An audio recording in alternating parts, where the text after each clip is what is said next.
Thank you for joining the October 2016 edition of the Sustainable Material Management Web Academy. We are happy to have you participating.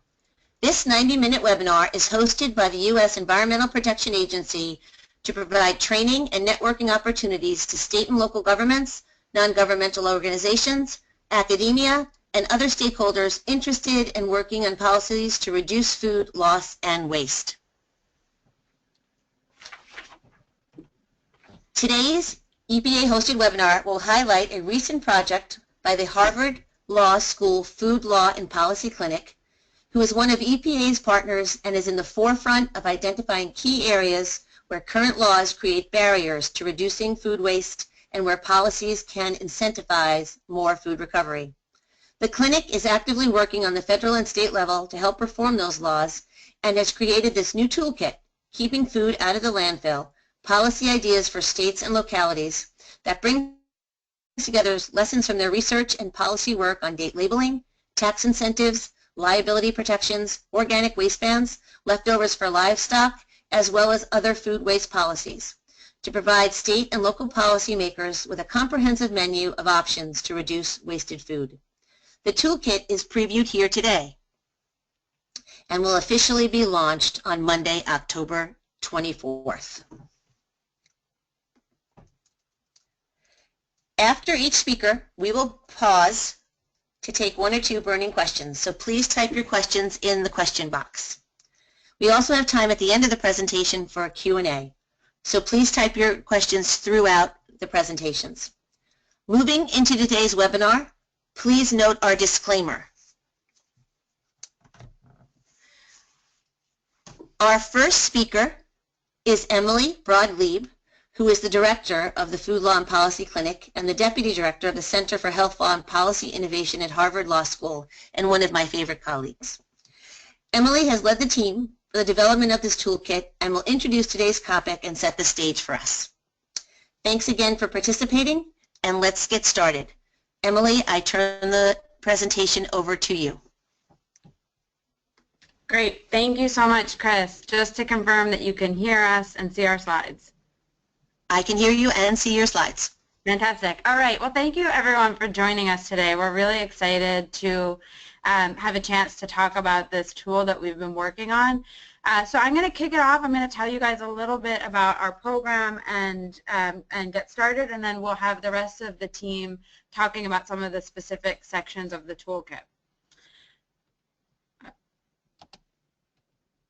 So I like to take the opportunity to talk a little bit about what our program is, especially for those non-lawyers out there. It's not intuitive what a law school clinic means. We're an experiential learning program at Harvard Law School where we educate students about the laws and policies structuring the food system, and then we work with them on projects for clients and communities on all aspects of food law and policy. So there's 4 main areas we work in, which you can see here. We do some work on what we call community empowerment, which is working with food policy councils and community groups on better understanding and utilizing the laws that regulate food in their community. We work on sustainable food production, which is everything from working with food trucks to working with small farms to looking at federal food safety laws, food access and obesity prevention, and then reducing food waste, which is obviously what we'll be speaking about today and has been over the past few years a really big area of our work. So throughout this presentation, as we talk about the toolkit that we will be soon launching, we'll also reference some other materials and reports and guides that we've put out throughout the years that are all available on our website, which we will show you on the last slide. So also to say, I mentioned we are a program educating students about doing this work. 3 of the speakers on the call today are excellent students who have been working for several months to become experts on the topics you're going to hear from them today. So we're excited to be giving that opportunity and getting them out into the world knowing about food waste and being able to be change makers in their communities. So for what we're going to do today, I'm going to talk a little bit about the impacts of food waste and why you should care about this, but realizing how many of you are on this webinar and how much interest there's been, I assume it's because you already all realize this is a really big issue, so I'll keep that brief. But then I'll talk a little bit about the genesis of the toolkit, and I will give you an overview of what you can find inside of it. And as Chris mentioned, it's going to be published on Monday. So when these slides are sent out after this webinar next week, we will also send along a link so people can access that. And then we're going to go through some of the sections in more detail so you can get a preview of really what's in those sections. So the toolkit has 8 chapters, and we're going to go over 4 of them in detail today, and then you can stay tuned to learn about the other 4 after we release the toolkit next week. And I like to highlight on this slide as well, we have the EPA food recovery hierarchy. So looking at, as we're trying to reduce food waste, what are the best uses of that food, and a lot of our work has been trying to prioritize among these, and you'll see that the toolkit itself is organized along these lines. So in terms of the issue of food waste, this is a map that I think is really interesting, especially with the work we've been doing focused on here in the U.S. and what can be done at the state and local level. So what's interesting about this map is that it shows food waste around the world, and it shows that in the blue and the orange circles, the blue shows how much of this is food loss, which is food that's been gotten wasted because it's spoiled or something happened to it along the way from farm to consumer. And the orange circle shows how much of it is food waste, which is food that's gotten to consumers but then gets discarded. And what's really interesting to see is that North America is the only region of the world where we actually have more food waste than food loss. And so that means the large majority of our food is finding its way to consumers or to those final kind of stops before it gets to a consumer, like restaurants or retailers, and that's where we're wasting it. And I think this has implications both for policy solutions to address that, and also for us thinking about how much environmental impact that has. Every step along the way that that food travels takes more energy, more resources, more fuel, more packaging. So we're actually having a really large environmental footprint from the type of food waste we have here in North America as compared to the rest of the globe. And then in terms of the U.S., around 40% of the food we produce ends up going to waste and not being eaten. So that's what you see in that circle. And this again leads to a lot of wasted resources. More than 20% of the water we use for agriculture and food production in this country goes to water plants that then get thrown into the trash. And you know, we're dealing with drought in many parts of the country. This is a huge issue. We're using a lot of oil. Methane is then produced when food waste winds up in landfills, and we'll talk more about that later. It's a very potent greenhouse gas, and so the food is, it's not just that it goes to the landfill and then just is, you know, we don't have to think about it anymore. It's actually causing very active environmental harm once it's there. And then, you know, again, using cropland and a bunch of other, you know, things that the environmental impacts of agriculture are exacerbated when we end up throwing away nearly half of the food that we produce. So that's why we're all here today. The exciting thing has been nationally at the federal level, almost exactly a year ago, I guess a year and a month ago, the U.S. announced the first ever national food waste reduction goal, and this was a joint goal announced by the USDA and the EPA, and you can see USDA Secretary Vilsack there. The goal is that we reduce our food waste by 50% by the year 2030. Which is a pretty aggressive goal, but it's been really exciting because it's bringing a lot of attention to this issue. And there's a lot going on at the federal level. You know, EPA is working on a bunch of things, some of which we'll talk about later. Same with USDA. There was this year the first ever congressional hearing on food loss and waste, thinking about what to do. There's been legislation introduced. There's a lot going on, and that's all really great. But what we've also seen is that there's a lot of energy and activity on the state and local level as well, and that's really what we're trying to focus on in this project that we're putting together. So the toolkit that we're going to be talking about for the rest of the time has come out of a lot of work we've done the past few years at the state and local level, and that a lot of that's looked. We've actually, in the past year, I've worked with over 15 different states in the U.S. on sometimes small projects, some bigger projects, doing things like helping those states better understand the laws in place that might impact food donation. And some of them, we've been working with legislators looking at creating state tax incentives for food donation, which we'll talk more about a little bit later. And some of them, it's been helping think through if they have a state grant program, where should they allocate funds. And what we learned through all of this was just how much exciting energy there is, how much can be done at the state and local level. And we also realized we're having similar conversations with a lot of cities and states, and wanted to think about how we can put together a lot of the knowledge we've gained in the past year into one resource that could be a starting place. And I think the other really important thing to remember at the state and local level is there's so much opportunity to figure out what needs to happen in your state. Are there a lot of rural areas that aren't well connected to food recovery organizations? Is it that there's laws on the books that don't make sense? Are you running out of landfill space? Is this more about community food security and cities saying, we just don't want to be throwing food away when so much of our population is hungry? So there's a lot of ways to really tailor the things that you'll hear about and the things you'll see in this toolkit to figure out what the real problems and solutions are that work at the state and local level. And so for that reason, for most of these, we're trying not to be overly prescriptive, but more give you some ideas of things you could do and then examples from all over the country of things that are going on. And then in each section as well, we where applicable, describe the federal law before going into then what states are doing or could do, so that there's a chance to kind of understand what you need to know about federal level and then how you can build on that at the state and local level.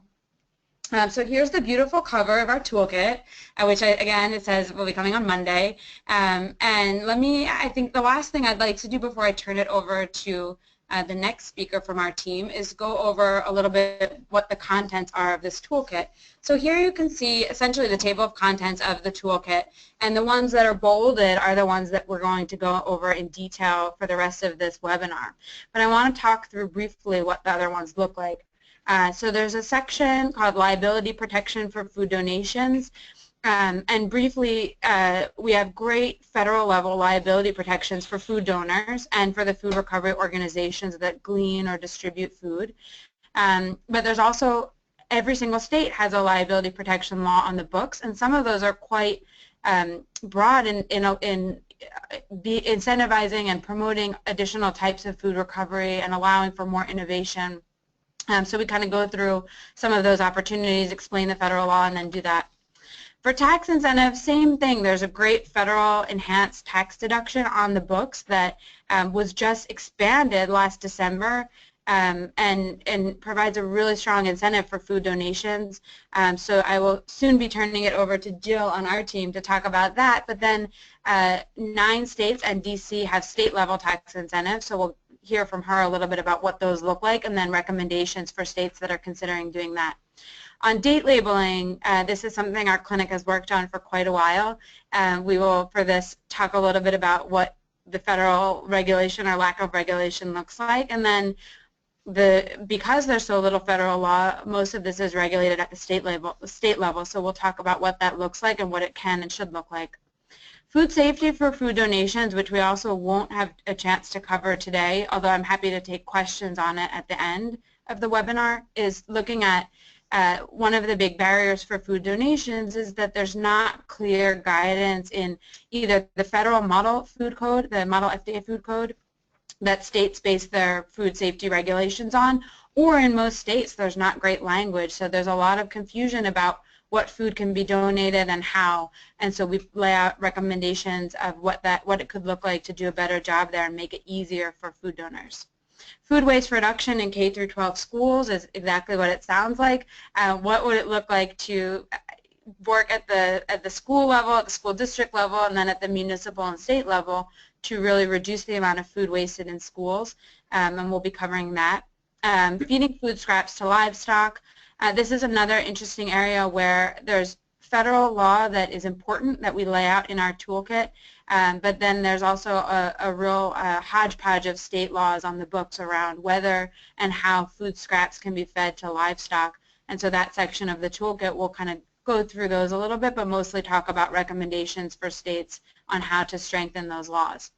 Organic waste bans and waste recycling laws will also be covering today, and we'll look at some of the ways that states and cities have restricted the amount of food waste that can be sent to the landfill and kind of how those are structured, recommendations to strengthen those. And lastly, we have a section on government support for food waste reduction, which we again won't cover today, but goes over a lot of opportunities in states that have either appropriated funding to build infrastructure for food waste reduction or to support state food banks, also challenges, education opportunities, awareness raising, other things that we think are really exciting that states and cities are doing, or excuse me, states and localities are doing. We have definitely rural examples as well to do that.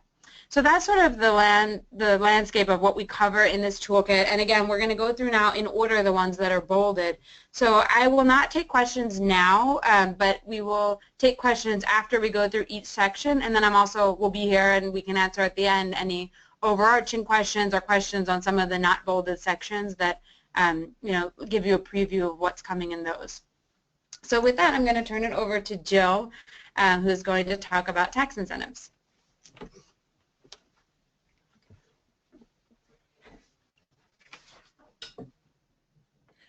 Okay, thank you, Emily. My name is Jill, and today I'm going to be talking about how tax credits and deductions can incentivize food donations.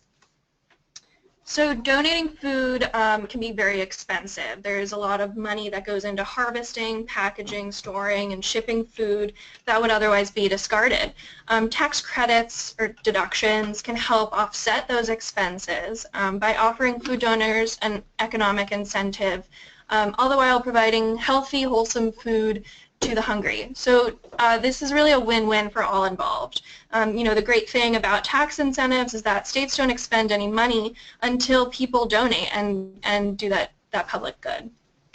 So looking at an overview of this section, I'll be talking about a brief introduction about how tax incentives are available for businesses to donate food, specifically talking a bit about the benefits of federal tax incentives. Then I'll touch on state tax incentives, specifically those that already exist, and how other states can use tax credits and deductions to incentivize food donations in their state. Lastly, I'll explain our recommendations for how states can use tax incentives for food donations. All right, so as I said, food donation is costly, and cost can be a barrier to donation. Over the past 40 years, however, the U.S. businesses have received a variety of federal tax incentives for food donations, and these have been extraordinarily successful in motivating food donation. For example, in 2005, when the enhanced deduction was expanded to cover more businesses, food donations across the country rose by 137%. And so Congress subsequently made the expansion permanent in 2015, as Emily said. At the federal level, there are two different tax deductions for food donations. There's a general deduction and an enhanced deduction. First, to cover the general deduction, in order for a donation to qualify, the donation must be used for charitable purposes and given to a qualified recipient. And to determine the deduction, you base it on the amount of the food's basis. Moving to the enhanced deduction, which basically doubles the amount claimed that would under the general deduction. The enhanced deduction originally only applied to C corporations, but as I mentioned, was permanently expanded to all businesses. In order to qualify for the enhanced deduction, they must satisfy 5 requirements. First, the donee must be a qualified 501c3 nonprofit. Second, the donee must use the donated property solely for the care of the ill, the needy, or infants in a manner consistent with that organization's exempt status. Third, the donee may not charge for the food. However, a recipient organization may charge another organization a nominal fee for administrative, warehousing, or other similar costs. Fourth, the donee must provide a written statement to the donor. And fifth, the donated food must be in compliance with the Food, Drug, and Cosmetic Act. So if any of these conditions are not met, the donation is disqualified from the enhanced deduction, however, may still be eligible for a general deduction. Okay, so this gets a little bit complicated. I'm going to talk about how to determine the enhanced deduction. So businesses deduct the smaller of the following: A, twice the basis value of the donated food, or B, the basis value of the donated food plus 1/2 of the food's expected profit margin, which is the fair market value minus the basis value. All right, so that was a lot of information. Let's take a look at an example. Say you buy a bag of potatoes for $30, which is the basis value. You usually would sell those potatoes for $100, which is the fair market value.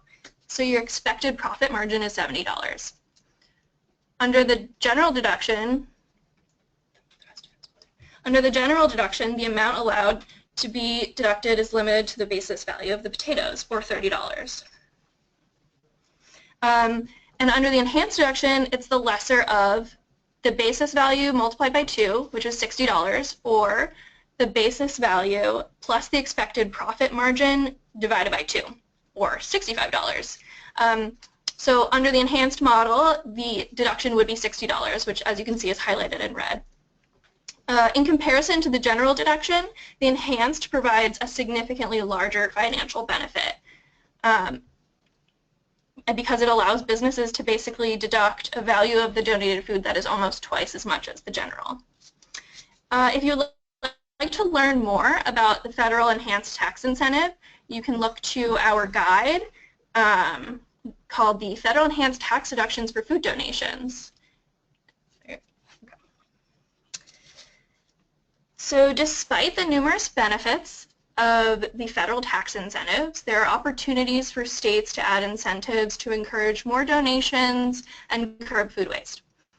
Currently, there are 9 states in the District of Columbia that offer tax incentives specifically targeted at food recovery efforts, and you can see those 9 states and DC listed at the top of this slide. Each state law is unique, and they respond to their constituencies and the food landscape within their state. The table on this slide presents 3 states, Arizona, California, and Virginia, and their tax incentives, and I'll explain them more in detail. All of the 9 states, except Arizona, offer tax credits instead of tax deductions. Briefly to describe the difference, a tax deduction reduces the taxpayer's taxable income, which is then used to calculate the amount of taxes owed. And by contrast, a tax credit is a direct reduction in the amount of taxes owed. States also can offer tax incentives for different types of donors. The majority of states provide tax incentives for farmers, which is great because farmers do not always benefit from federal incentives. However, some states also focus on different types of food businesses. For example, California provides one credit for farmers and another for transportation costs and processing costs associated with donating food. They offer a tax credit for individuals and businesses engaged in farming food crops and donating those crops to nonprofit food banks. Okay, so based on a review of the existing state tax incentives, we came up with 5 policy recommendations that states can adopt to increase their food donation and reduce their food waste. Our first is to offer a tax credit instead of a tax deduction. As stated previously, a tax credit equally benefits taxpayers in low and high tax brackets. It's relatively more generous to small and low income businesses than a tax deduction. Additionally, states can utilize tax credits as a way to target businesses that generally would not be able to benefit or benefit sufficiently from the federal tax deduction. Our second recommendation is to place only reasonable limits on an amount a business can claim through the tax incentive each year. So states differ in the amount a donor can claim in a year. For one example, Missouri, they offer a tax credit at 50% of the donated foods market value, but that credit is capped at $2,500, which means that the donors in Missouri can only donate up to $5,000 worth of food. By contrast, California's credit for farmers incentivizes credits of only 10% of donated food's value, but that credit is uncapped. In addition to variation in the cap, the method in determining the value of that donated food varies from state to state. Most states determine that value based on the fair market value, or how much that food would be sold for. However, in California, the farmer credit is determined on the inventory cost to the farmer. Basing the value of the food on its fair market value is generally better for businesses because it's more generous. The market value will almost always exceed its inventory cost, and it's less cumbersome because inventory costs are pretty difficult to track. Third, we recommend to create tax incentive eligibility requirements that suit the state. Existing state tax incentives vary significantly in terms of which donors are eligible to claim benefits. For example, Iowa, Kentucky, and Missouri, they allow any state taxpayer to claim tax credits, whereas in Arizona, their deductions are limited to only restaurants and farmers, and California to farmers and transportation and processing costs. So when crafting tax incentives, states should really consider the types of businesses they hope to incentivize and support. Alternatively, a state could offer two separate tax incentives like California does, one for farmers and one for businesses, and this would offer flexibility in tailoring tax incentives. Also, it could help diversify the type of food that nonprofits receive. For example, farmers often donate more fresh produce, and grocery stores might be more likely to donate meat and dairy. We also recommend to provide tax incentives even when the food recovery organization charges needy individuals for food.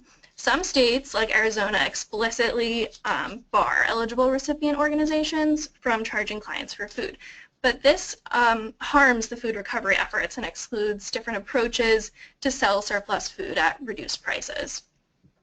So to cover these organizations that charge and recipients, a tax incentive can define eligible recipients as, quote, all nonprofits, including those that sell or exchange the donated goods. Virginia has a similar definition in their statute.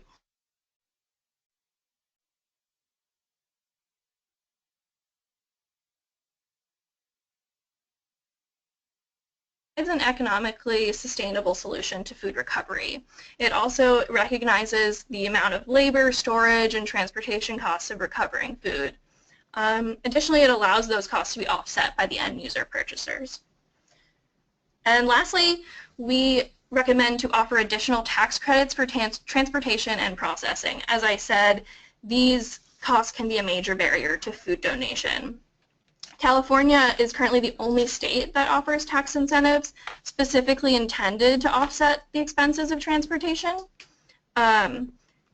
Additionally, states can also offer incentives to offset the processing costs associated with labor-intensive foods, like hunted meat. In South Carolina, they offer tax incentives to defray the processing costs associated with donating deer meat. So California and South Carolina's approaches can illustrate the possibility of crafting a tax incentive that targets specific expenses that might be overlooked. So to summarize, tax incentives give local farms and food businesses financial incentives, and they make food donation economically viable for their businesses, as well as provide healthy, wholesome food to those in need. And I will take any burning questions that you may have. Great. We have a couple of questions just about the usability of food. One specifically asked if food that is not fit for donation and is composted would be covered by tax incentive, and my gut feeling is no, but I want to confirm that with you. Yeah, these tax credits are generally for donating food that would then be, the way that they're structured is that they would go to people in need. But I think that they're not so strict. Like, for example, sometimes food gets donated to a food bank and then for various reasons they can't use it, or it gets there and they realize it's not usable. And I think that as long as there's been a good faith effort to primarily get them food that they can use, that it would be covered.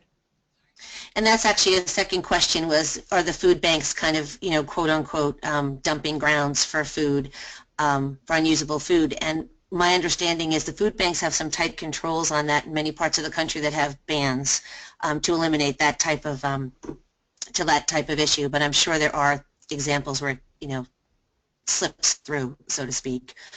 We have a lot of questions on tax incentives. Emily, I just want to confirm that you are going to give some of this detail in your toolkit, and remind me if you have a second publication that talks about tax incentives on your website.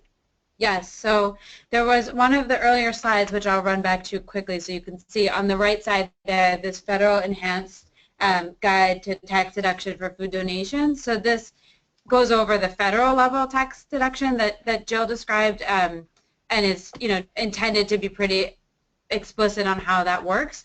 Our toolkit, I mean, again, for today we wanted to give people a taste of what's to come, but I would say each toolkit section is between about like 10 to 15 pages and goes in much more detail. We'll link people back to a lot of resources to those state and local laws that we've mentioned, and all of the examples, the recommendations. These states on this chart, we have a longer chart that has all of the states, and then these recommendations, each of them are fleshed out in more detail.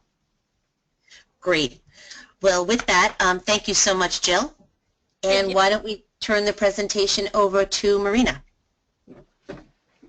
Great. who will talk about date labeling. Excellent. Thank you very much. So my name is Marina, and I'm going to be talking today about date labeling practices and how we can improve them. So first of all, I'll start off talking about what exactly these date labels are and why we should care about them. Then I'll talk a little bit about the current federal law about them, or more accurately, the lack of current federal law, followed by the current state practices that exist and how variable they are.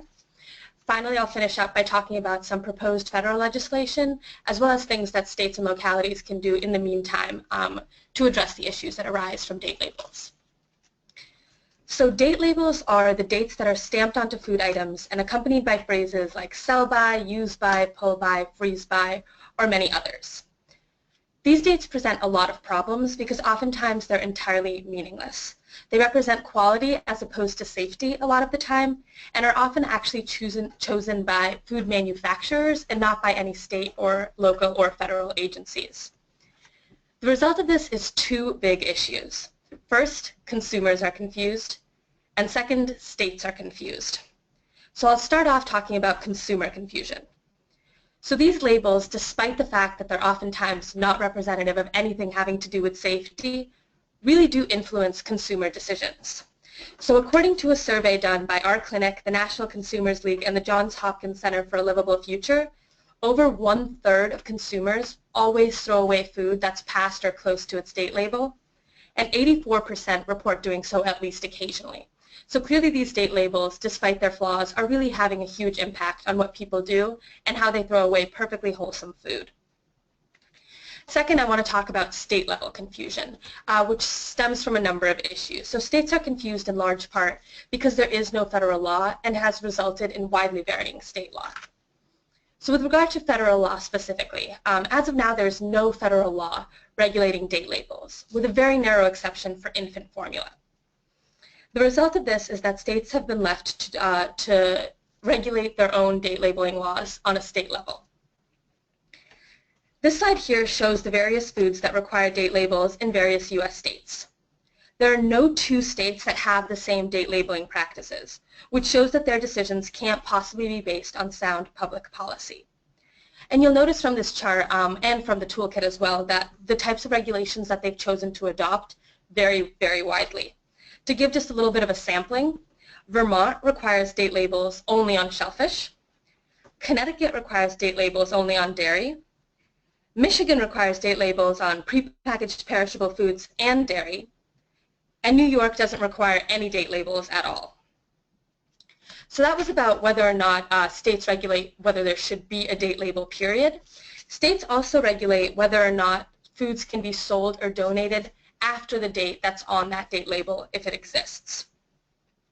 So some states do in fact limit this, which is problematic because, as I mentioned earlier, date labels are most often arbitrary manufacturer-selected dates that have to do with quality of food, but not actually with its safety.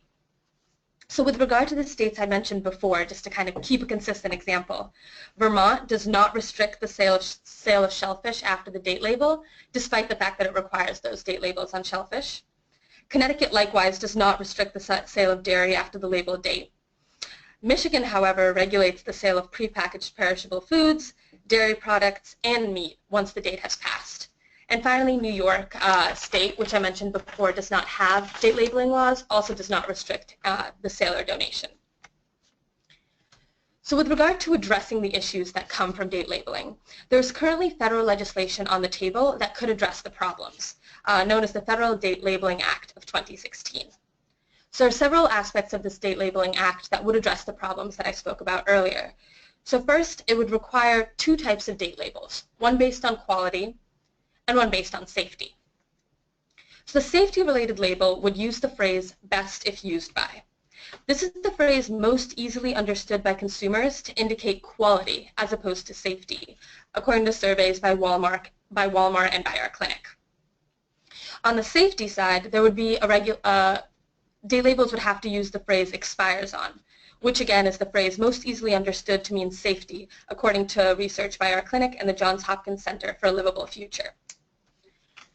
This federal act, in addition to requiring those types of date labels, or in addition to distinguishing between those types of date labels, would also reduce barriers to the sale and donation of food after the quality date has passed. It would still allow for regulations after the safety date, since that date actually corresponds to food safety and not just to quality. Finally, the Federal Date Labeling Act would put on an educational campaign for consumers so that we could address the first problem I talked about, which is the fact that many consumers are currently confused by what date labels actually mean for safety. So though this federal legislation is currently in the works, there are a large number of things that states and localities can do to take action in the meantime to address the problems associated with confusing date labels. So the first thing that states and localities can do is standardization. A recent California bill can serve as a very strong model for states that want to standardize their date labels. This bill would have created a single quality-related food label using the term best if used by, and a single safety-related food label using the term expires on, which are the same terms that are in the federal legislation being proposed. Though this California bill failed to pass in 2016, it does demonstrate a growing awareness that states can and should take legislative action to address the inconsistencies and confusion arising from today's date labeling practices. Second, in addition to standardization efforts, we can eliminate bans on the sale and donation of post-date food. As an example that our clinic likes to use, Montana currently requires a sell-by date on milk for 12 days after pasteurization. And food needs to be sold after that date has passed, despite the fact that the industry standard is 21 days. As a result, literally thousands of gallons of safe milk get thrown away in Montana every single week. New York City provides a really strong example of a government choosing to get rid of unnecessary date labels. The city used to require date labels on milk, despite the fact that New York State doesn't require those date labels, but no longer does so. Third, we can have liability protections for the donation of past-date foods, which you'll read a lot more about in the full toolkit once it comes out on Monday. As a quick example of that now, Massachusetts currently has such a protection that explains that donors can't be liable for injuries caused by past-date foods as long as those donors didn't donate it intentionally knowing that, weren't grossly negligent, and weren't reckless. And finally, states and localities can support date label education that can make sure consumers, vendors, donors, and other stakeholders know what those date labels actually mean. And as a quick example of that, Connecticut the Connecticut Department of Energy and Environmental Protection has a posting on its website that has a very easy-to-use fact sheet about what these date labels actually mean. And hopefully these educational initiatives can help people understand what these date labels mean and how to use them. So at this time, I'd love to take questions if any have come up.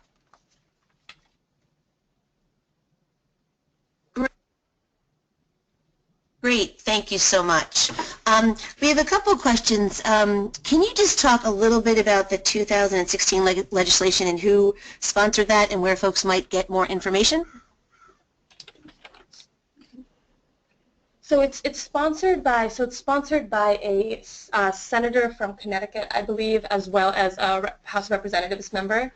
And yeah. So it's the sponsors of it are on the Senate side, Senator Richard Blumenthal, and then on the House, Representative Shelley Pingree. So we just pulled back up again, just like a brief overview of the language on that. We we do not have, I don't have the bill numbers in front of me, to be honest, but we are happy to share that with anyone. Actually, Marina can pull it up too if that's helpful, but it was introduced in April of this year, or May of this year. So yeah, we want to let people know a little bit about it. I mean, you know, how it's unclear when and whether and if it will make progress, but I think it's helpful as states are thinking about what they might want to do to know something that's been proposed. Okay, so the House bill number is HR 5298, and then we'll grab the Senate one as well so everyone can have it. Great, and we can put the into the chat box, guys, so you can share that with folks as we continue talking. Perfect. One other question that I have that I've never heard before, actually, Emily, is do the date labeling laws or regulations impact imported food?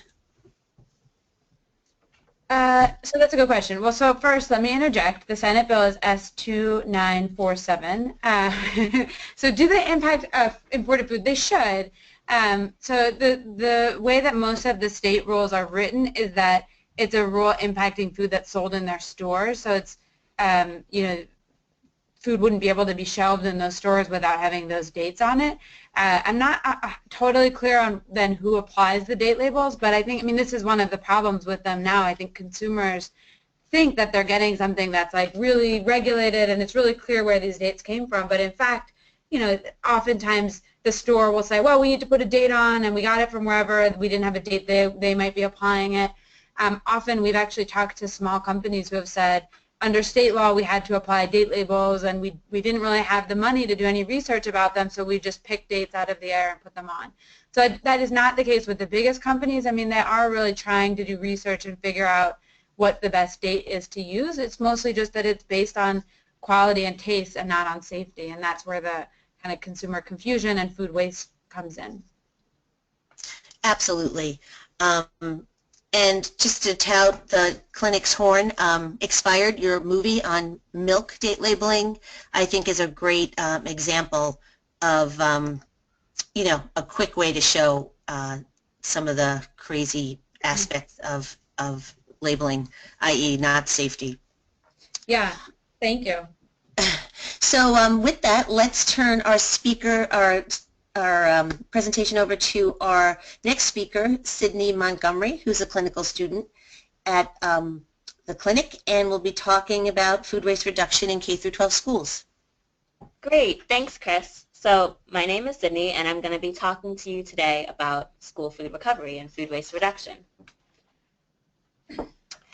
So I want to first give you a brief roadmap of the topics we're going to be covering. First, I'm going to give you some background on the issue and why we're even discussing school food waste in the first place. Then, to contextualize the issue, I'm going to be talking about the key players in federal and state regulation of school food. And then we're just going to dive right in. And we're going to dive into what I like to call the 3 R's of school food waste. We're going to talk about reducing the amount of food wasted. We're going to talk about recovering unwanted food and donating it and repurposing it.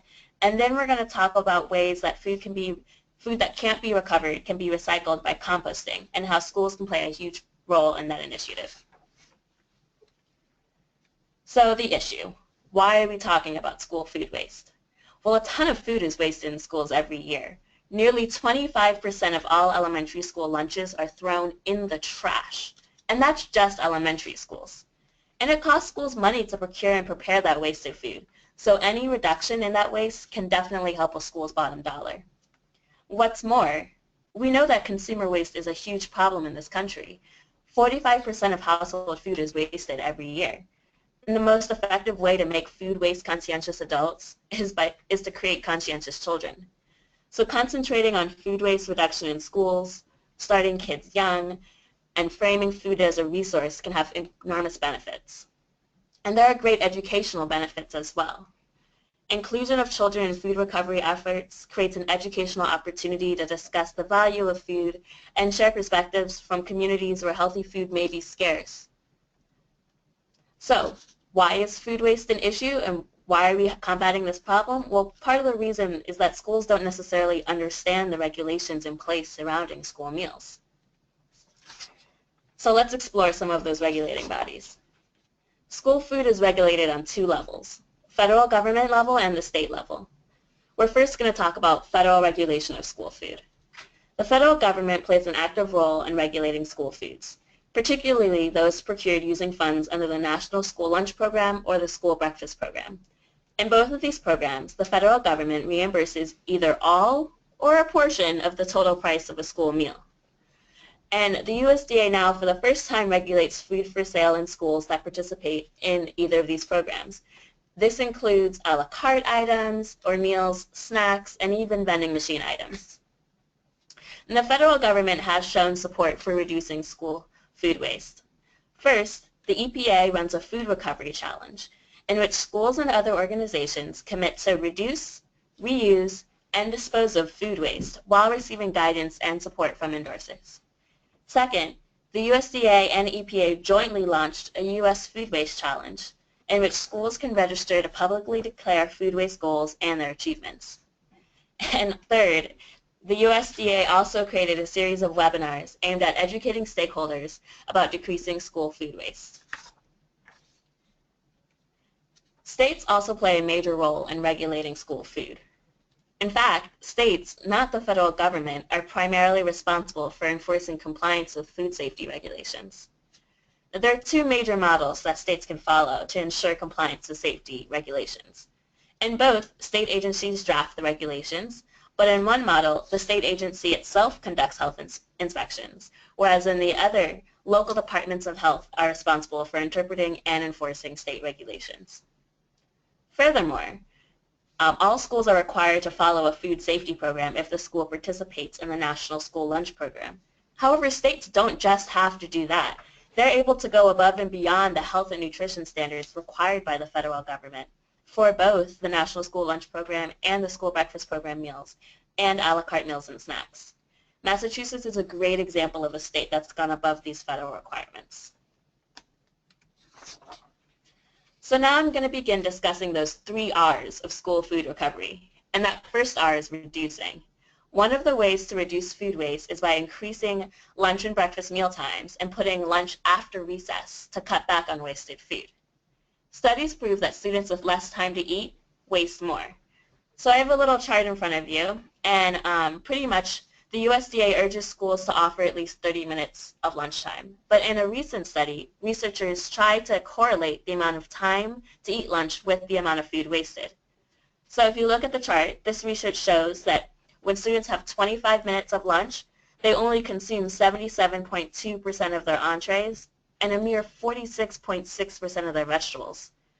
Now, those numbers fall when you go to only a 20-minute lunch, in which they're only able to consume 64% of their meal and 34.8% of their vegetables, not even anywhere close to half. In addition, elementary school students waste 30% less food when their lunch is after recess. These are some really easy adjustments that you can make in your localities and your states to kind of reduce food waste. Another great way to stop food waste in its tracks is to encourage students to only take the food they know they will eat. One really great way to do this is to consider banning trays. Studies show that trays encourage people to take way more food than they can eat. And this isn't just a problem for students. This is a problem for adults as well. So in 2013, the University of Michigan went trayless in 7 out of 8 of its dining halls to help eliminate food waste by making it inconvenient for students to plate large amounts of food. And it also helped eliminate the water and energy used to wash those trays after use. Another great example is in 2009, University of Massachusetts Amherst removed trays from its dining halls, and as a result, students threw away 30% less food. K-12 schools can follow this model as well and see similar reduction of food waste. Another thing to do is to implement what's called offer versus serve. Now, offer versus serve allows students on the National School Lunch Program to decline up to 2 different types of foods, as long as they still take either a fruit or a vegetable. And to contextualize that, the National School Lunch Program, 5 lunch components include fruit, vegetables, whole grains, meat, and milk. So right now, implementing offer versus serve is mandatory in high schools, but there's no reason why this can easily be done across the board in elementary and middle schools as well. Another great tool is a food audit. A food audit can help schools track and determine how much food they waste. So there are two different kinds of food audits. There's back of the kitchen waste audits and plate waste audits. Back of the kitchen waste audits help determine how much food gets wasted before even leaving the kitchen. And plate waste audits help schools identify the most wasted food items and see what students are and are not eating and create a plan to address that waste. For example, Washington Elementary School in Fayetteville revealed that most of the school's post-consumer waste consisted of unopened milk. The auditor surveyed students and learned that many people mistakenly believed the USDA required all students to take milk, which is not true. The audit result led to the school posting signs in the serving area stating that children do not need to take milk, and it led to a 20% reduction in milk waste. Now that we've talked about preventing food waste before it starts, let's talk about ways to recover that food. So share tables are a great way to repurpose food. In a share table, students can put uneaten food still in its original wrapper or peel on a table. And once food reaches that share table, another student can take the food for free, or the school can resell or donate the food. California's Department of Education created a great guidance document on how to do share tables.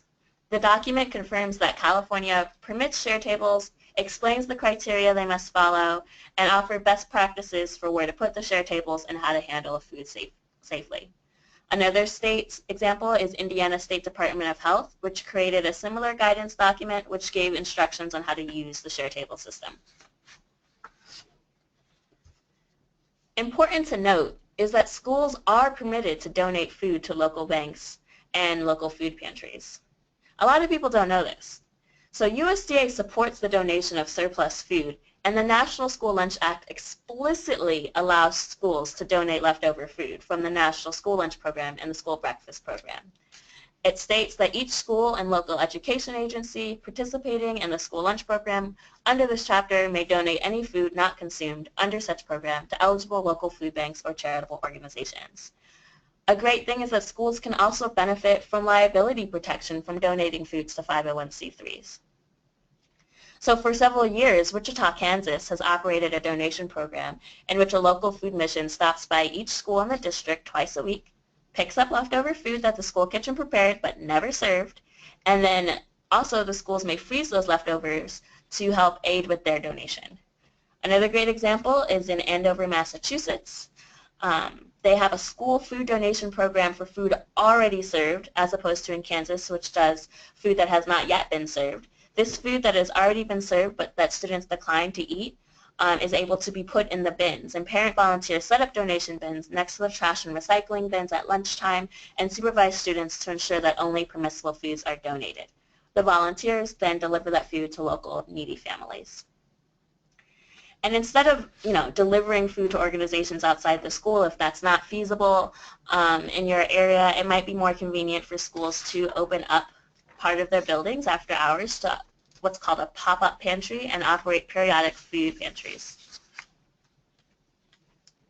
A great partner to help you in your recovery aids is partnering with Food Bus. Food Bus works to promote nationwide donation of untouched food that a student has taken but has never consumed. Food Bus has seen such donation programs take multiple forms at many schools, such as bringing leftover food to a local food pantry once a week, organizing those pop-up pantries I mentioned for local families, and bringing that leftover food from one school to another nearby. All right, our last R to talk about today is recycling. Foods that can't be recovered can be composted. This includes peels, scraps, anything just to keep food out of the landfill. Schools can encourage these composting programs, which can either be on-site or off-site. States can provide guidance documents and provide funding to schools that would like to build a composting program. The Connecticut Department of Environmental Protection issued an extensive guidance document about school composting. The document provides detailed advice about how to get all of the relevant stakeholders on board with the school food compost program, as well as, the nitty-gritties, the physical tools and steps necessary to set up compost bins on campus. And with respect to funding, the Cuyahoga County Solid Waste Management District in Cuyahoga County, Ohio, provides various grants to local schools to begin, expand, and encourage those composting programs. Now, if composting on site isn't feasible for schools, they can also partner with off-site companies and farmers for off-site composting.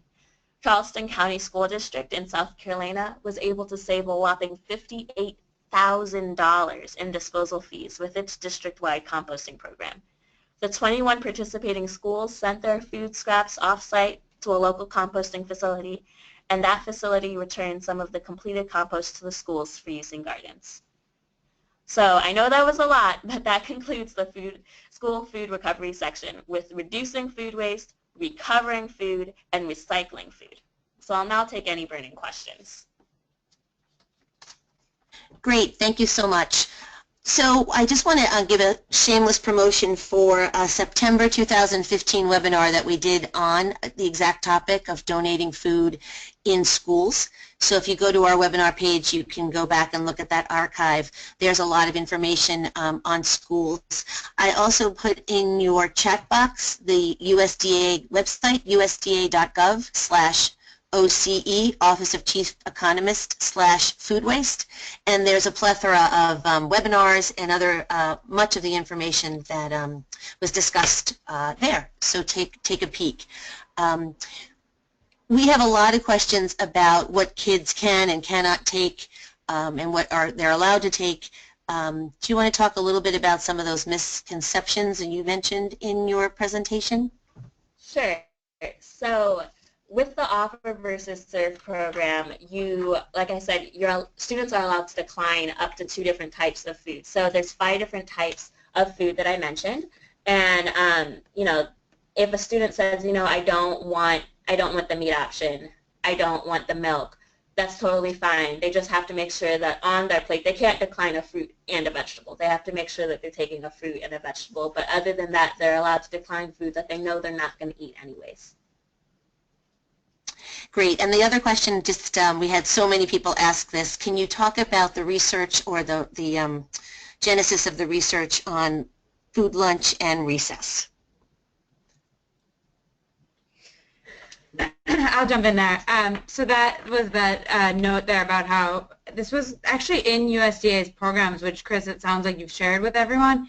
They have a great infographic that's sort of like top ways to reduce school food waste, and that was a statistic that they found around if you do recess before lunch, children waste a lot less food.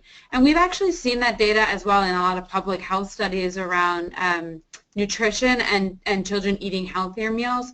I think what again, I don't know the data on that end of it as well, but what both sides have found is that when you have lunch before recess, kids are they've been in their class all day, they're just like want to get out of there, get out to recess as quickly as possible, so they pick foods that they could eat more quickly that typically tend to be less healthy foods, and or throw a lot of that food away just to get out and go burn off their energy. So a lot of studies have really validated putting recess before lunch as a way for kids to really, after they burn off the energy, they come in, they're ready to sit down and eat and take a nice meal and finish it and eat healthier foods. Absolutely. We have so many questions for those of you who have asked. We're never going to get to all of them, so we will just keep plowing on, and we'll wrap up with our final speaker, Christina. So Christina, the floor is yours. Thank you. So as Chris just mentioned, my name is Christina Rice, and I'm a clinical fellow in the Food Law and Policy Clinic. And I'm going to talk a little bit about organic waste bans and waste recycling laws. So as many of you know, over 97% of food waste ends up in landfills, making food the single largest component of municipal solid waste sitting in landfills today. This waste gradually decomposes and releases methane, a greenhouse gas with at least 25 times the global warming potential of carbon dioxide. To help remedy this issue, a growing number of states and localities have created organic waste bans or waste recycling laws to restrict the amount of food waste an entity can dispose of in a landfill. Banning food waste from landfills can divert organics from overcrowded landfills and also reduce landfill-generated greenhouse gas emissions. Today I'm going to briefly talk about the different state organic waste bans and waste recycling laws, and then I'm just going to highlight a few of our recommendations mentioned in the toolkit. There are a lot more, and the toolkit also includes a little bit of information about composting and aerobic digestion. So if you're definitely interested in this area and you want to learn more, definitely check out this section of our toolkit. So currently there are 5 states and several localities that have implemented food waste and recycling laws. 4 states, Connecticut, Massachusetts, Rhode Island, and Vermont, structure their laws as organic waste bans, which ban organic waste, from going into landfills, but leave the decision about what alternative action to take up to the individual entity. While one state, California, has instituted a waste recycling law requiring organic generators of organic waste to either compost or anaerobically digest organic waste. Even though the structure of these 2 different types of laws are a little different, ultimately each of the 5 states prohibits certain entities that generate specific amounts of food waste from sending this waste to landfills, subject to a few exceptions. Now first we're going to look at some of the structure, similarities, and differences between the 4 states that have organic waste bans, and then we're going to briefly talk about California's organic recycling law. So as you can see in this chart, sorry if the text is a little small, waste bans share many structural similarities. However, each waste ban differs in important details. For example, the states differ widely in terms of the types of generators they cover. In 2020, Vermont's law will cover anyone, including residents, that generate any amount of food waste. In contrast, the other states' bans cover only certain commercial, industrial, and institutional entities, with variation among the 3 states. The states also vary with regard to how much waste an otherwise qualifying generator must produce in order to be covered by the law. The laws in Connecticut and Rhode Island only cover generators that produce 104 tons of food waste or more per year, while Massachusetts covers generators that produce 1 ton per week or more. Vermont's law began by covering entities generating 104 tons per year, but will phase in smaller generators over time until generators of any amount of food waste, including homes, are covered in 2020.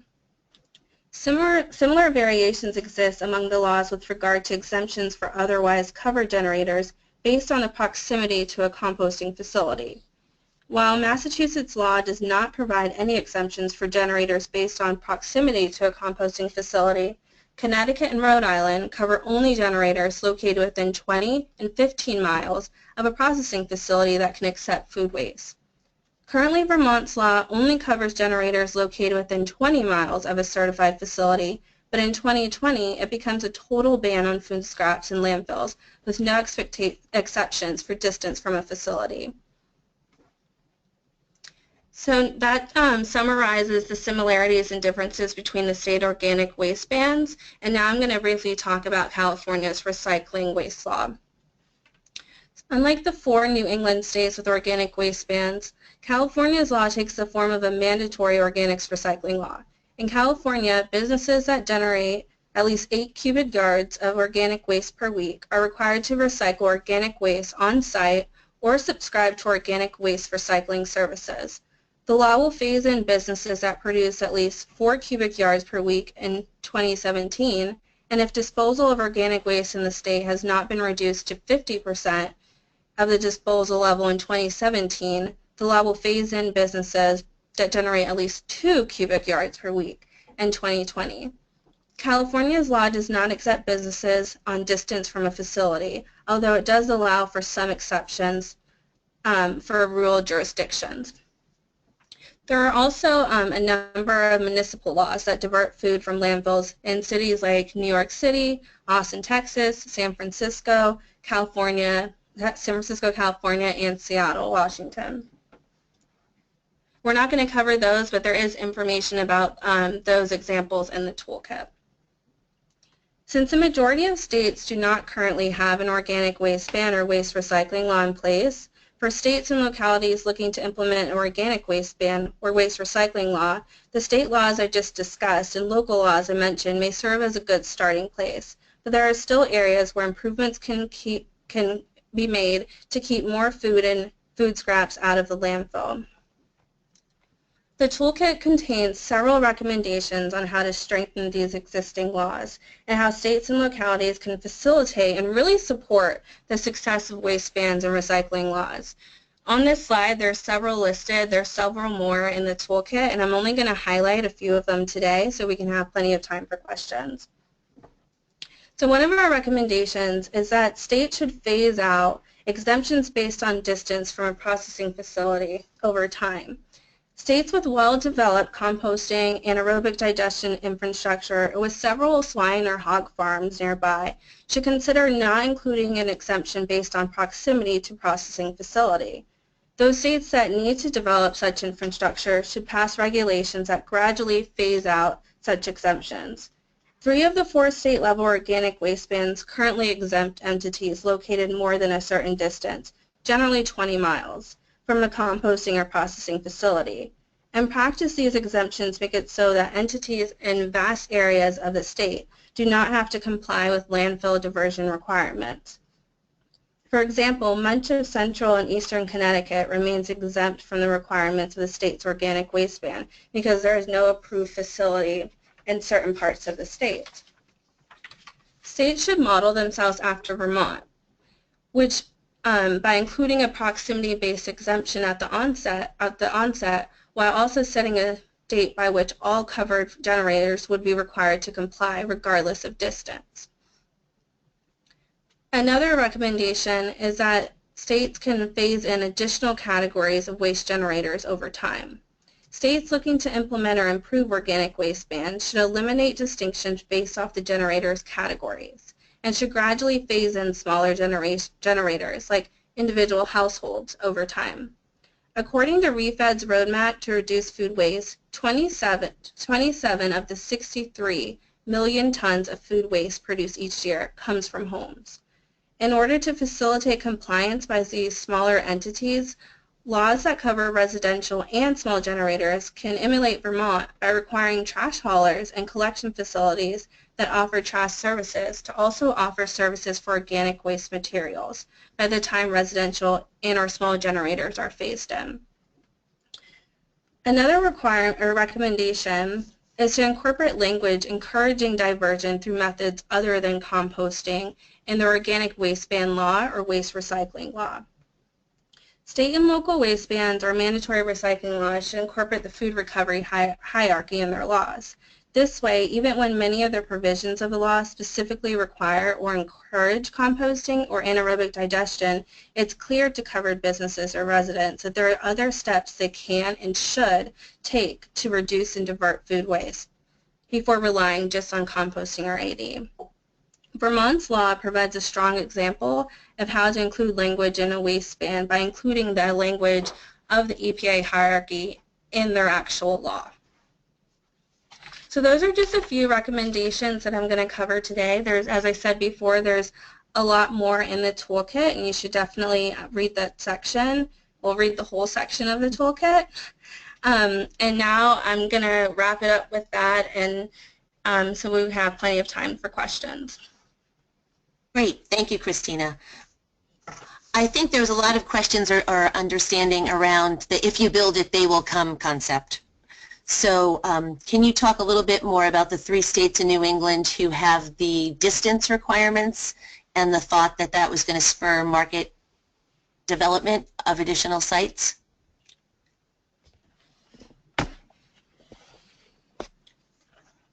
So the 3 New England states, as I mentioned before, with their distance requirements, so they exempt certain generators within a certain amount of miles. So Connecticut and Rhode Island, they only allow generators. Generators are only subject to their law if they're located within 20 and 15 miles, but they don't have any phase-in requirements. So because of so Connecticut, as I mentioned before, for that example, they don't have the infrastructure right now, so there's not enough composting or anaerobic digestion facilities in place. So those exemptions basically exempt a good part of the state because they don't have enough facilities. So Great. that kind of goes back to our recommendation to really having a requirement that phases out those exemptions over time and having in mind a plan or strategic plan to support composting and anaerobic digestion facilities to help build up that infrastructure. And so once those exemptions are phased out, you have the infrastructure in place, and so a good amount of people won't be exempted from those laws. Exactly, and we up here in New England like to call it, if you build it, they will come. And you are starting to see that in Rhode Island, Connecticut, and Vermont for sure, as the infrastructure has grown probably double or triple since the ban was put in 2 years ago. So I think I would like to open it up to kind of general questions and start back at the top, if that's okay. Like I said, we have so many questions from nitty-gritty to big policy questions. And one of the policy questions, Emily, I'd like to jump in first, was the fact that the date labeling, to go back to the date labeling, and people were interested in seeing the slide with the date, your dating game picture on it, if you can show that. And can you talk a little bit more about date labeling from both a local perspective? We had a lot of questions, are there local date labels, and just in general what the impact of that is on wasted food. All right. I'm going to see if Marina wants to take a stab at it first. Sure. And I will say really quick, I don't know what slide people wanted to see. This cover here, we didn't really mention this, but this was a report that our clinic published with the Natural Resources Defense Council, and was the first time anyone really looked at what are the actual laws around date labels. So so the maps that we then showed that Marina covered are from that resource, and it goes into way more detail. It's available on our website, and any state you're in addition to the map, you could look up your state and it will give you the exact language of what's required and what's regulated. Sure, and with regard to kind of state date labeling regulations versus local ones, there have been local date labeling regulations in the past. So for example, the city of Baltimore even now bans the sale of perishable foods past their expiration dates, even though in Maryland, kind of as a whole, only milk is regulated. So that kind of demonstrates the fact that localities can have different date labeling requirements. And as I mentioned earlier, New York City within New York State used to have different date labeling regulations for milk, but in 2010, so relatively recently, repealed that and kind of mirrored the greater state's lack of date labeling regulations. So kind of the move for localities to get rid of date labeling things that are inconsistent with their state and not uniform is definitely something that we're hoping to continue to see in the future. Great. While we go back to the local kind of angle, flipping over to tax incentives, is there local government tax incentives or other local government policies to incentivize food donations within your toolkit? That's a good question. On the local level, so the interesting thing with the tax incentives is that they are, income tax, which is not taxed at the local level. So that section of the toolkit, unlike other sections, which actually, I would definitely say the toolkit on the whole is state heavy, but we do have a lot of local examples where there are municipalities like organic waste bans or waste recycling, a bunch of things like that. On the tax, it's pretty state heavy because most of the tax incentives related to food are state level because they're based on income tax or on,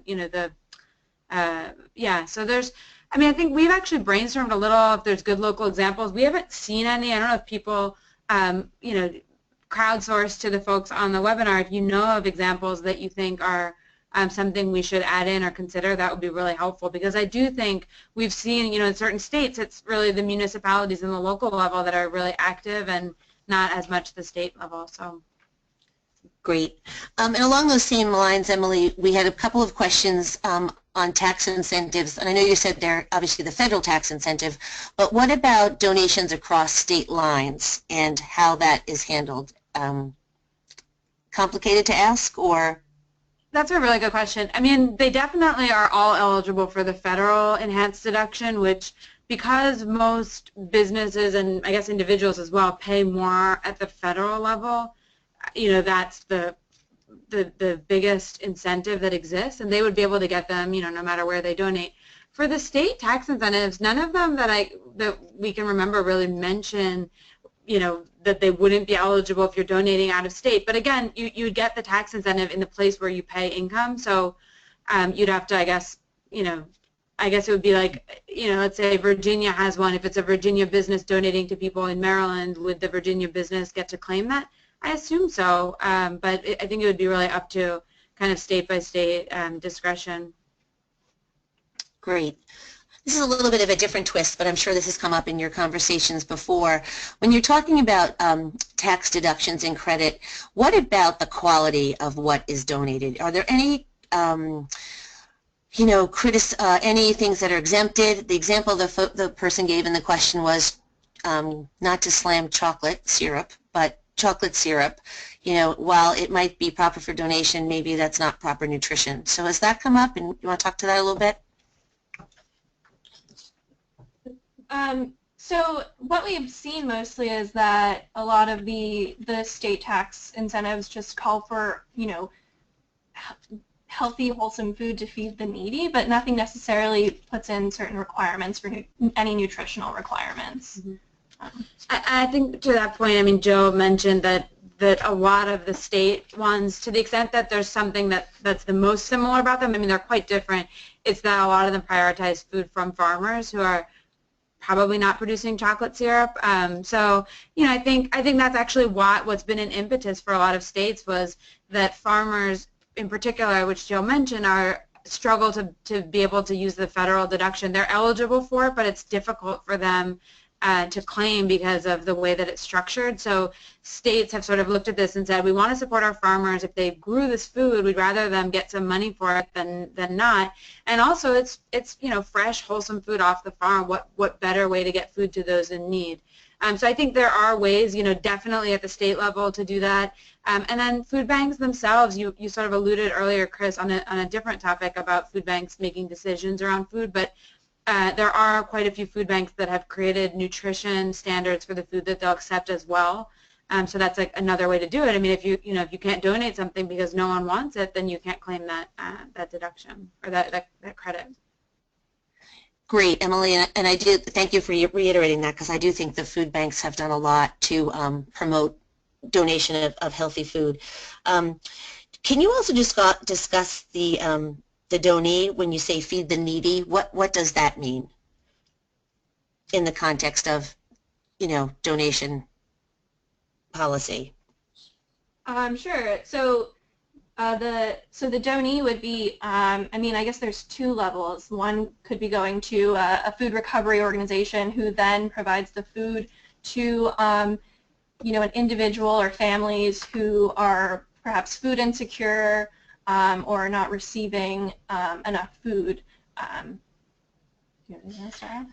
I think often, one of the criteria generally across the board is that food recovery organization would be a nonprofit, and that that part of their mission is to be serving people who are in need. So, I think that's sort of pretty standard language in both the federal and most of the states. They differ in other ways, like we talked a little bit about.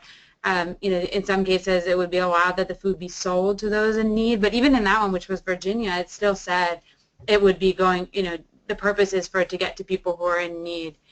So I don't know, a lot of that, I don't really define, some of them define a little bit, but not really so specific. I think it's more that, this food, the farmer or the business or whoever's donating the food, it's under the pretense that it gets to people that are actually in need of healthy food and not, not just be resold into the general market.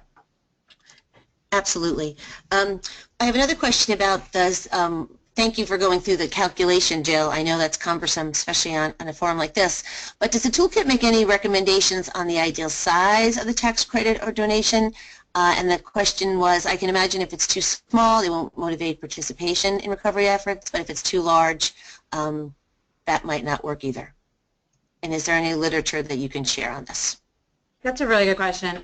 We actually chose not to really make a specific recommendation there just because they vary so much, and I think our take on it was really this is real money that the state is not getting in revenue, so it's really going to be up to states to figure out how much of that can they bear, should they phase it in over time. There is some data that I don't know if it's actually in our toolkit, but we've seen some data on Iowa's tax credit for food donation and sort of how much it costs and how many pounds of food were covered, which actually it's a good reminder. We can maybe add that as one data point. Some of these are really new. DC and Virginia were within the past year. So, I mean, and Iowa, I think either just changed theirs. A couple others like were pretty recent. So, there's not, as far as I know, really great data out there. And I think, again, it might be the kind of thing that a state can start trying it out and can always ramp up over time. And reiterating the earlier point that Joe made, which is the great thing about these is no one's getting money unless they have donated food. So it's not like a grant or something where you're giving out money and just hoping there'll be a benefit. I mean, we know they're only getting the money if they've donated the food, so there's a benefit that's clear. And then if people don't use it, if people don't claim it for whatever reason, then the state isn't putting out money. So it's a pretty efficient way to drive change in people's habits. And again, I think our recommendation generally would be to states, go as high as you can. I really think that, the higher benefit you think you can give to businesses, the better. But I think even in certain states where there is a cap, there's some benefit in having an incentive for people to get started. And I think then businesses often will say, well, now that we started doing this, even if we were capped from claiming additional tax credit because there's a cap on the amount you can claim in a year, we know what we're doing now. We have a relationship with a food recovery organization. We have systems in place to put aside extra food. I mean, I think in some ways the point of the incentive is to get people started, and then they'll see that it's not really so hard and is worth doing. And in fact, they might save money on trash hauling and on we've heard actually stories as well of people, like just employees being a lot happier in food businesses because it's demoralizing every day to be throwing away so much food. I absolutely agree. I've heard those same conversations about folks that work in the food sector, and when you often get some of the barriers, like it's too much work to cull the food for donation, I think the employee engagement and the morale booster kind of wins in most cases that I've seen. Just another question, which I think tax incentives for households, I assume that would just be your typical charity tax incentive and not specific to these policies, correct? There are a few that do offer tax incentives for individuals or households, but I would say most of them focus on businesses or nonprofits or farmers who are donating, but there are a few states that do offer such incentives for individuals. Great. With the last few minutes, we didn't touch on some of the other topics in the toolkit, but we've gotten quite a few questions about liability. Liability through K through 12 schools donating food, liability for corporations donating food. And Emily, I know you spent a lot of time on that topic, so do you want to just give a few comments on that? Yeah, I'll start and I'll talk a little bit and then I'll let Sydney talk a little more about the school side. So this is something we've been working on. I will put a plug as well. We just released a short handout that we did with the Natural Resources Defense Council on a couple of things we think could be done to strengthen the liability protections at the federal level. But I think the biggest thing actually is that they're really strong. I mean, one of our main recommendations is we need to do a better job getting the message out. We've really dropped the ball. We've had this fantastic protection on the books for 20 years, and the large majority of businesses say that they don't donate because they're afraid of liability. So that message isn't getting through. So essentially at the federal level, the liability protection is for food donations that are made to a nonprofit organization that then are given for free to those in need. And I mentioned that for free because one of our recommendations that mirrors the recommendation we made on the tax incentives is that there be some ability to claim that protection even if the food is sold at a reduced rate to individuals. And there are quite a few states that do that. Massachusetts is one. I'm trying to think of others. They're in our toolkit. We mentioned a few examples where states will clearly allow that, and it's led to some innovative new models. But I think the main thing that people should... Oh, Emily, you just cut out. Are you back? explains the federal protections so that people will understand them and know them and can kind of share that, and then we talk about the ways that the states have variations in what they're doing and why those might be beneficial to try out new things, encourage new models, clarify. There's, again, one of the big questions at the federal level is there's this great Bill Emerson Good Samaritan statute, which is the legislative language, but there's never any agency effort to kind of put out additional guidance or interpret any of the language, and so I think there's opportunities states can also take to clarify their own language and also put out guidance and clarifying information about the federal law. And I'll let Sydney add if there's anything to say about schools. Yeah, just a little bit. Just that, the National School Lunch Act does, specifically allow schools and local education agencies that participate in the school lunch program to donate any food. And they're able to donate that food to eligible local food banks or charitable organizations. And what that means and what that's defined as is any food bank or charitable organization that is exempt from tax under a Section 501c3. So it does mean that school food acquired under the Act can only be donated to a 501c3, but, they do benefit from those liability protections, as Emily was discussing, the federal Bill Emerson Good Samaritan Act and the immunization under the National School Lunch Act. And Emily, I'd want to give a shameless promotion for the fact sheets that you've done on this topic and other topics. We talked about them in Connecticut, you've done them in Massachusetts, I know you've done them in other states outside of New England, which are just a wonderful one-page fact sheet with the state regs as well as the Federal Good Samaritan Act. So check that out in Emily's toolkit as well. Great, thank you. I love your plugs, Chris. You're a PR person. So with that, I hate to say it, but we are at the end of our webinar today. I'd really like to thank Emily and Christina, who I've worked with at the Food and Policy Clinic, and my first experience with working with students. I'm glad we could showcase you and your work today here on the webinar. So thank you for joining us and participating in the webinar series. Finally, I'd like to thank our audience, because really, why do these if we don't have an audience to talk to? And again, apologies for not getting to so many of the questions that did come through. We will post the audio in about 2 weeks and the slides, so you can get all the information here. Look for Emily's in the Harvard Food Law Policy Clinic's toolkit. We will send a link out, Emily, next week with the exact link to the toolkit with everybody who participated on the webinar. And this program is designed for you, so please help us by completing our evaluation and give us feedback so we can meet your needs for future webinars. Next month, we're back to sustainable material management, and tune in the third Thursday for recycling collection programs, a bigger pinch point than we thought.